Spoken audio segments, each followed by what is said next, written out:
بسم اللہ الرحمن الرحیم۔ بسم اللہ الرحمن الرحیم۔ السلام علیکم عزیز طلبہ کرام، امید آپ حضرات خیریت سے ہوں گے۔ آج ہمارا صحیح مسلم کا سبق نمبر 51 ہے، جس کا عنوان ہے باب لا یکفی مجرد التلفظ بالشہادتین۔ آگے بڑھنے سے پہلے خلاصہ جات کو ایک نظر دیکھ لیں۔ گزشتہ سبق کا عنوان بھی یہی تھا اور اس کے تحت ہم نے ان نکات کے اوپر بات کی تھی۔ آج کے سبق بھی اسی عنوان کے تحت ہوگا اور اس کے اندر ہم ان مذکورہ نکات کے اوپر بات کریں گے۔ تو سبق شروع کرتے ہیں۔ بسم اللہ الرحمن الرحیم۔ وبه قال حدثني اسحاق بن منصور قال اخبرنا معاذ بن هشام قال حدثني ابي عن قتادة قال حدثنا انس بن مالك رضي الله عنه ان نبي الله صلى الله عليه وسلم ومعاذ بن جبل رديفه على الرحل قال يا معاذ قال لبيك رسول الله وسعدي قال يا معاذ قال لبيك رسول الله وسعدي قال يا معاذ قال لبيك رسول الله وسعدي قال ما من عبد يشهد ان لا اله الا الله وان محمدا عبده ورسوله إلا حرمه الله على النار قال يا رسول الله أفلا أخبر بها فيستبشروا قال إذن يتكلوا فأخبر بها معاذ عند موته تأثما۔ حضرت انس بن مالک رضی اللہ عنہ سے روایت ہے کہ حضرت معاذ بن جبل رضی اللہ عنہ نبی پاک صلی اللہ علیہ وسلم کے سواری پر ردیف تھے۔ آپ علیہ السلام نے فرمایا اے معاذ، انہوں نے عرض کیا لبیک یا رسول اللہ وسعدیک۔ آپ علیہ السلام نے فرمایا اے معاذ، انہوں نے عرض کیا لبیک یا رسول اللہ وسعدیک۔ آپ علیہ السلام نے پھر فرمایا اے معاذ، تو کہنے لگے لبیک یا رسول اللہ وسعدیک۔ آپ علیہ السلام نے ارشاد فرمایا جو بندہ بھی گواہی دے اس بات کی کہ اللہ تعالیٰ کے سوا کوئی معبود نہیں اور یہ کہ محمد صلی اللہ علیہ وسلم اس کے بندے ہیں اور اس کے رسول ہیں، تو اللہ تعالیٰ اسے آگ پر حرام کر دیں گے۔ حضرت معاذ رضی اللہ عنہ نے عرض کیا کہ یا رسول اللہ، کیا میں لوگوں کو یہ نہ بتاؤں تاکہ ان کو خوشی حاصل ہو؟ تو آپ علیہ السلام نے فرمایا تب تو وہ اسی پر بھروسہ کر کے بیٹھے رہیں گے۔ لہذا حضرت معاذ رضی اللہ عنہ نے اپنی موت کے وقت گناہ سے بچنے کے لیے اس حدیث کو بیان کیا۔ بقیہ اس حدیث کی تشریح کے اوپر ہم گزشتہ سبق کے اندر بڑی تفصیل سے گفتگو کر چکے ہیں۔ البتہ یہاں ایک اعتراض ہوتا ہے کہ فَأَخْبَرَ بِهَا مُعَاذٌ عِنْدَ مَوْتِهِ تَأَثُّمًا۔ اشکال یہ ہوتا ہے کہ جب آپ صلی اللہ علیہ وسلم نے حضرت معاذ رضی اللہ عنہ کو اس حدیث کی اشاعت سے روک دیا تھا تو پھر انہوں نے اس کو موت کے وقت کیوں بیان کیا؟ تو اس کا جواب یہ ہے کہ جب آپ صلی اللہ علیہ وسلم نے منع کیا تھا اس وقت انہوں نے نہیں تحریم سمجھا تھا، مگر بعد میں غور و فکر کے بعد یہ سمجھا کہ یہ نہیں تحریم کے لیے نہیں تھی بلکہ مصلحت کی وجہ سے آپ علیہ السلام نے فرمائی تھی۔ اور اس بات کی دلیل حضرت ابو ہریرہ رضی اللہ عنہ کی روایت ہے، کیونکہ اگر اس روایت کو لوگوں کے سامنے بیان کرنا حرام ہوتا تو آپ علیہ السلام اپنے جوتے عطا فرما کر حضرت ابو ہریرہ رضی اللہ عنہ کو اعلان کرنے کے لیے کیسے بھیجتے؟ اس سے اچھی طرح یہ بات سمجھ میں آ گئی کہ مجھے روکنا مصلحت کی وجہ سے تھا، حرام ہونے کی وجہ سے نہیں۔ یہاں سے ہم اس حدیث کی سند کے اوپر بات کر لیتے ہیں۔ تو اس سند کے 5 رجال ہیں، اسحاق بن منصور، معاذ بن ہشام اور ان کے والد اور حضرت قتادہ اور حضرت انس بن مالک رضی اللہ عنہ۔ اسحاق بن منصور بن بہرام القوسج ابو یعقوب التمیمی المروزی نیشاپور کے رہنے والے تھے، ثقۃ ثبت۔ دوسرے ہیں معاذ بن ہشام الدستوائی البصری وقد سکن الیمن ثم البصرہ، تو ان کے بارے میں بھی صدوق۔ تیسرے تھے ابوہ یعنی حضرت معاذ بن ہشام کے والد ہشام بن ابی عبداللہ، اور ان کے والد کا نام تھا سمبر، اور ان کے بارے میں بھی فرمایا ثقۃ ثبت۔ اور چوتھے راوی ہیں قتادہ بن دعامہ بن قتادہ السدوسی ابو الخطاب البصری، ان کا گزشتہ باب کے اندر بھی تذکرہ ہو چکا ہے۔ اور 5ویں ہیں صحابی رسول حضرت انس بن مالک رضی اللہ عنہ، ان کا بھی گزشتہ باب کے اندر تذکرہ ہو چکا ہے۔ یہاں سے اس سند کے لطائف اور نکات کے اوپر بات کر لیتے ہیں۔ پہلا نقطہ تو یہ ہے کہ یہ امام مسلم رحمۃ اللہ علیہ کی خماسیات میں سے ہے۔ دوسرا نقطہ اس کے رجال سیاہ ستہ کے رجال ہیں سوائے امام مسلم رحمۃ اللہ علیہ کے استاد اسحاق بن منصور کے۔ تیسرا نقطہ یہ ہے کہ اس میں تمام راوی بصرہ سے تعلق رکھتے ہیں سوائے امام مسلم رحمۃ اللہ علیہ کے شیخ اسحاق بن منصور کے۔ چوتھا نقطہ یہ ہے کہ اس میں تحدیث اور اخبار کا تسلسل ہے، اخبرنا ہے اور حدثنی ہے سوائے اس ایک جگہ کے۔ اور 5واں نقطہ یہ ہے کہ اس میں بیٹے اپنے والد سے روایت کرتے ہیں۔ چھٹا نقطہ یہ ہے کہ اس میں حضرت انس بن مالک رضی اللہ عنہ کا تذکرہ ہے جو مکثرین 7 میں سے ایک ہے۔ 2286 अहादीस इनसे मरवी हैं। बसरा में सहाबे किराम में से सबसे आखिर में इन्होंने वफात पाई। 92 या 93 हिजरी के अंदर इनकी वफात हुई और ये मुअम्मर सहाबे किराम में से हैं। इनकी उम्र 100 साल से मुतजाविज हुई। यहाँ से इस हदीस से मुतालिक मसाइल को जिक्र किया जाता है। पहला मसला तो यह है कि ये मुत्तफ़क़ुन अलैह हदीस है।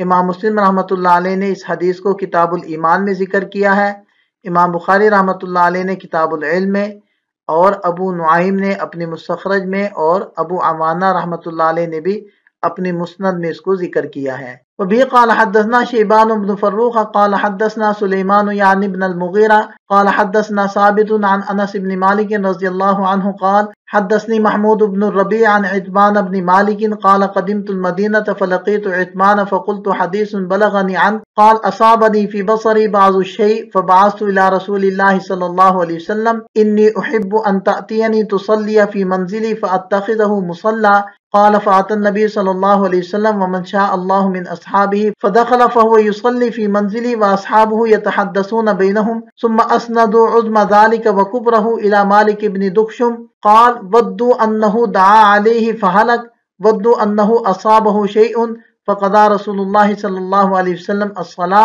व क़ाल अलैसा यशहदु अन ला इलाहा इल्लल्लाह व अन्नी रसूलुल्लाह क़ालू इन्नहु यक़ूलु ज़ाक व मा हुवा फ़ी क़ल्बिही क़ाल ला यशहदु अहदुन अन्नहु ला इलाहा इल्लल्लाह व अन्नी रसूलुल्लाह फ़यदख़ुलन नार औ ततअमहु क़ाल अनस रज़ियल्लाहु अन्हु फ़अअजबनी हाज़ल हदीस फ़क़ुल्तु लिब्नी उक्तुबहु फ़कतबहु। हज़रत अनस बिन मालिक रज़ियल्लाहु अन्हु फरमाते हैं कि मुझसे महमूद बिन रबी ने इत्बान बिन मालिक के हवाले से बयान किया। महमूद ने कहा कि मैं मदीना मुनव्वरा हाजिर हुआ तो इत्बान से मुलाकात की और मैंने कहा कि मुझे आपके वास्ते से एक हदीस पहुंची है।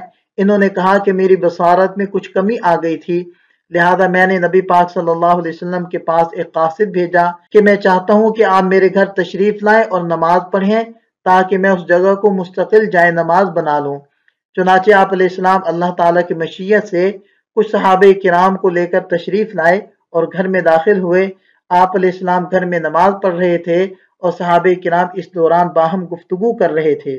सहाबे किराम की अक्सरियत ने मालिक बिन दुख़शुम की तरफ निफाक की निस्बत की और इन्होंने ये चाहा कि आप अलैहिस्सलाम उस पर बद्दुआ फरमा दें ताकि वो हलाक हो जाए, और वो चाहते थे कि इसे किसी मुसीबत का सामना हो। इसी असना में आप अलैहिस्सलाम ने नमाज मुकम्मल कर ली और फरमाया, क्या वो ला इलाहा इल्लल्लाह और मेरे रसूलुल्लाह होने की गवाही नहीं देता? सहाबे किराम ने अर्ज किया, बेशक वो ये कहता तो है लेकिन उसका यकीन इसके दिल में नहीं है। आप अलैहिस्सलाम ने फरमाया कि जो भी ला इलाहा इल्लल्लाह कहे और मेरे रसूलुल्लाह होने की गवाही देगा वो जहन्नम में दाखिल ना होगा, या फरमाया कि उसे आग नहीं खाएगी। अनस रज़ियल्लाहु अन्हु फरमाते हैं कि मुझे यह हदीस बहुत अच्छी लगी तो मैंने अपने बेटे से कहा कि इसे लिख लो। उसने इस हदीस को लिख लिया। सबसे पहले हम इस हदीस की इस्नाद के ऊपर बात कर लेते हैं। इसके रिजाल हैं 6। शैबान बिन फर्रुख, ये शैबान बिन अबी शैबा अल-हबती हैं, सदूकुन। दूसरे हैं सुलैमान बिन मुगीरा अल-कैसी, इनके बारे में भी फरमाया कि ये भी सिका है। तीसरे हैं साबित बिन असलम अल-बुनानी अबू मुहम्मद अल-बसरी, सिकातुन आबिदुन। चौथे हैं हज़रत अनस बिन मालिक रज़ियल्लाहु अन्हु, जिनका तज़किरा पहले भी हो चुका है।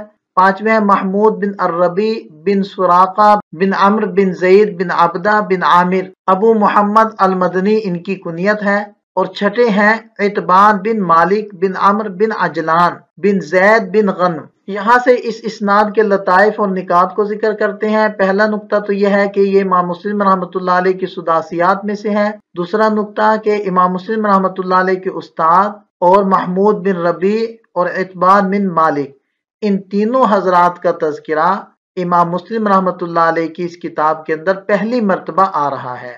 और इस सनद के अंदर जो इमाम मुस्लिम रहमतुल्लाह अलैह के शेख हैं यानी शैबान बिन फर्रुख, उनसे इमाम मुस्लिम रहमतुल्लाह अलैह ने 93 अहादीस को नकल किया है और महमूद बिन गैलान रज़ियल्लाहु अन्हु की 3 रिवायतों को जिक्र किया है और इत्बान बिन मालिक रज़ियल्लाहु अन्हु की 2 अहादीस को जिक्र किया है। और तीसरा नुक्ता यह है कि मुहद्दिसीन और रावियों में से जिनका नाम शैबान है वो सिहाए सित्ता में 4 हैं। पहले हैं शैबान बिन उमैया, दूसरे हैं शैबान बिन अब्दुर्रहमान अन-नहवी, तीसरे हैं इमाम मुस्लिम रहमतुल्लाह अलैह के उस्ताद और शेख, और चौथे हैं शैबान बिन मुहज्जम।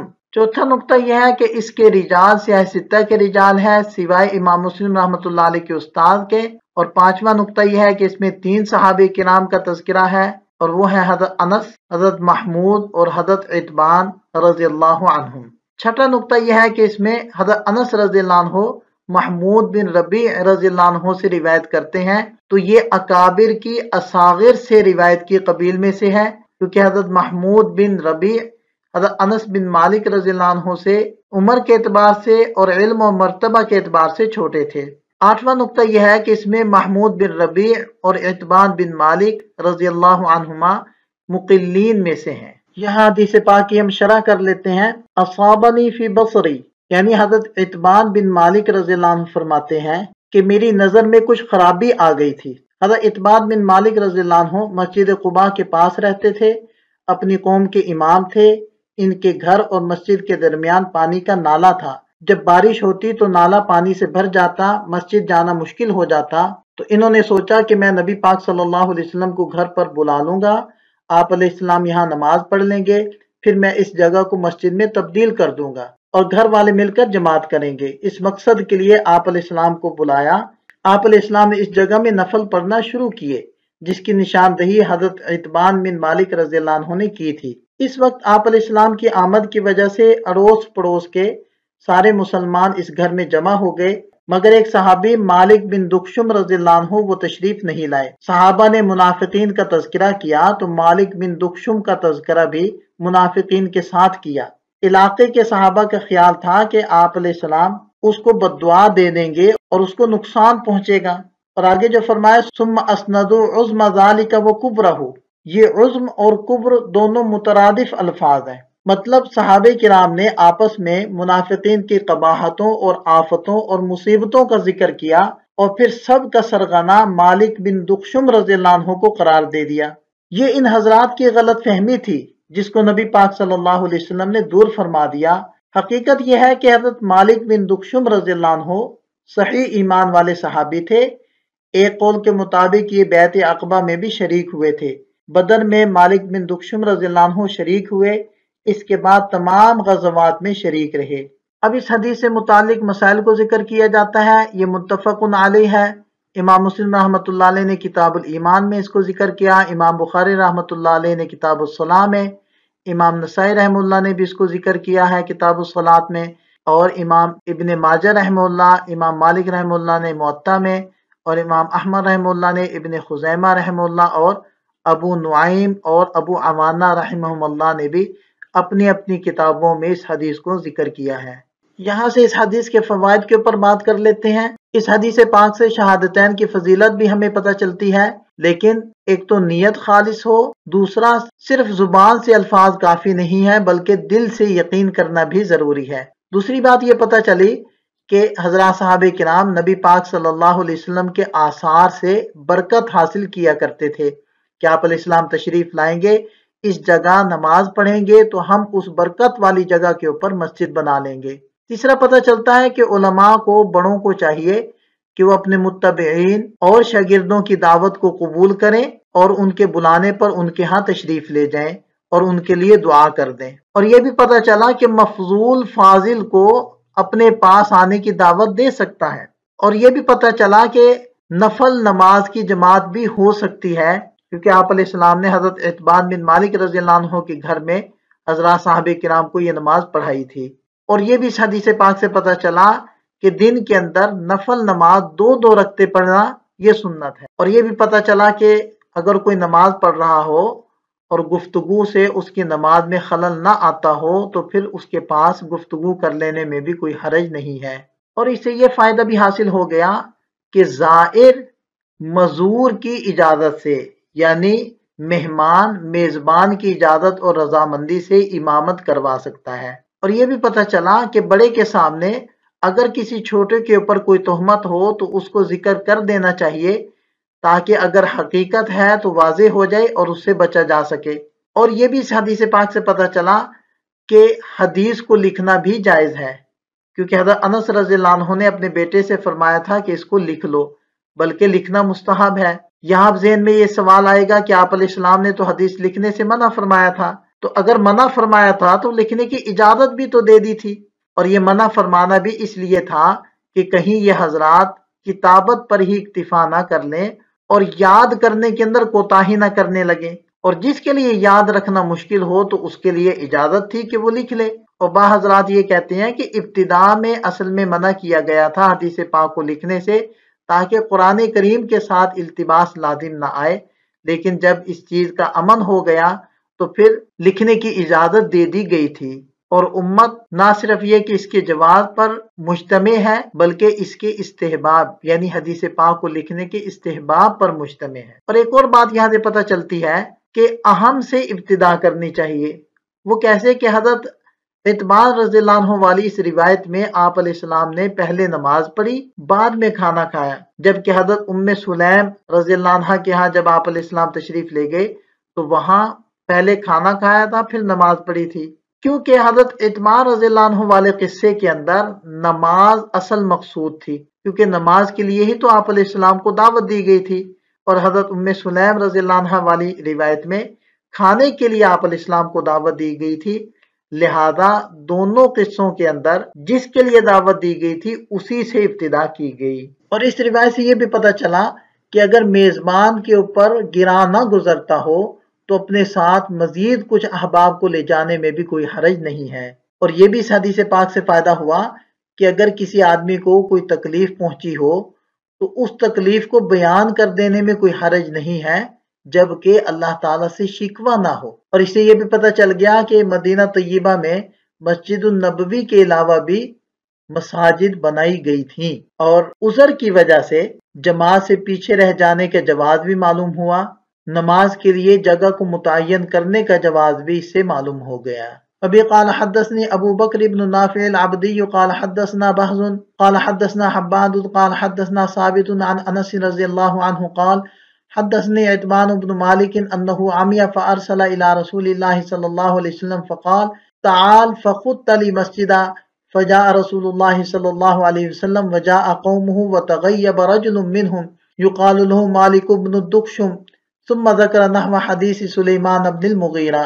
ترجمہ واضح ہے، اس اسناد کے راوی ہیں 6، ابو بکر بن نافع العبدی جن کا نام تھا محمد بن احمد بن نافع العبدی، یہ بھی صدوق ہیں، بحز بن اسد العمی ان کی کنیت تھی ابو الاسود البصری ثقۃ ثبت، اور تیسرے ہیں حماد بن سلمہ بن دینار ابو سلمہ، اور یہ بھی ثقۃ عابد اثبت الناس فی ثابت۔